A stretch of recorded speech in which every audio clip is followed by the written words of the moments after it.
Hi, we're back in the kitchen again today for another one of our cookies. Today we're going to make a gingerbread cookie. It's a little bit different because you're actually going to be heating up the wet and then adding it to the sifted flour and spices. This is a recipe I've been using for years. You can use it for making gingerbread houses, or you can use it just like we do, and we just actually make cookies out of it and everybody loves it.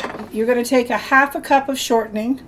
Now, I just use plain old Crisco shortening. I don't know if it's good for you or not. I just use it because it works. You're going to be actually taking this and melting it on a medium heat. To this, we're going to add a half a cup of regular granulated sugar and a half a cup of molasses. But we're going to wait till this melts first. Then we're going to go ahead and mix it all up. And then when everything is actually dissolved and there's no more sugar that's solid, then we're going to go ahead and mix it with the flour, like I said. Doesn't take very long. And you really want to use kind of a medium to medium low heat because this is actually just frying oil. So if you cook it too hot, you can either splatter yourself or you could begin frying things, and you don't want to do that. You just want to kind of slowly melt it. I love these cookies this time of year because it always reminds me of Christmas with the smell of all the spices. It's definitely one of our favorite cookies, and when you think of Christmas, you always think of gingerbread. So there we have, the oil is all melted. And like I said, to that we're going to add half a cup of granulated sugar and a half a cup of molasses. And I go ahead and use a rubber scraper right on this to make sure I get as much of the molasses out of the tin as I can. A little bit of a tip is if you pre-grease the container you use before you put the molasses in it, it'll actually slide right out and it won't stick to the container. And all I'm doing here is mixing it, making sure nothing sticks on the bottom, and I'm just actually waiting until the sugar kind of dissolves. And you'll be able to tell by the texture of the stirring, like right now it's still a little chunky. Now again, you want to do this on a medium to low heat, just so it actually doesn't start to fry or burn. And we are ready to go.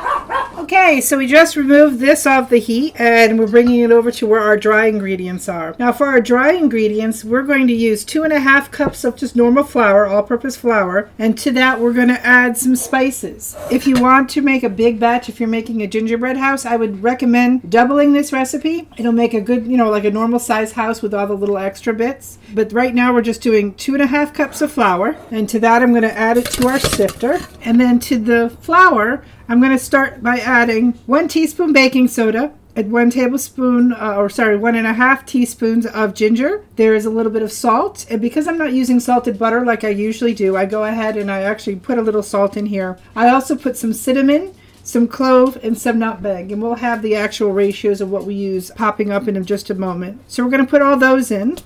And they definitely will be a little spicier. This is actually a warm dough gingerbread versus one that you actually refrigerate and then roll out. So we're actually going to be doing all the rolling while the dough is still warm. Another little tip that we use is instead of using plain flour to roll this out, we actually reserve about a half a cup of this mixture that we're making, and that is what we're going to roll the dough with. So we actually always have a little bit extra flavoring. So I'm going to put that right on the side. So this flour now I'm going to put right into our mixer bowl. Kind of just give that a little bit of a twirl around, and then I'm going to slowly add the liquid right to that. And if it's a little loose, you can add a little bit more of the flour. You just want a soft dough that you can roll out.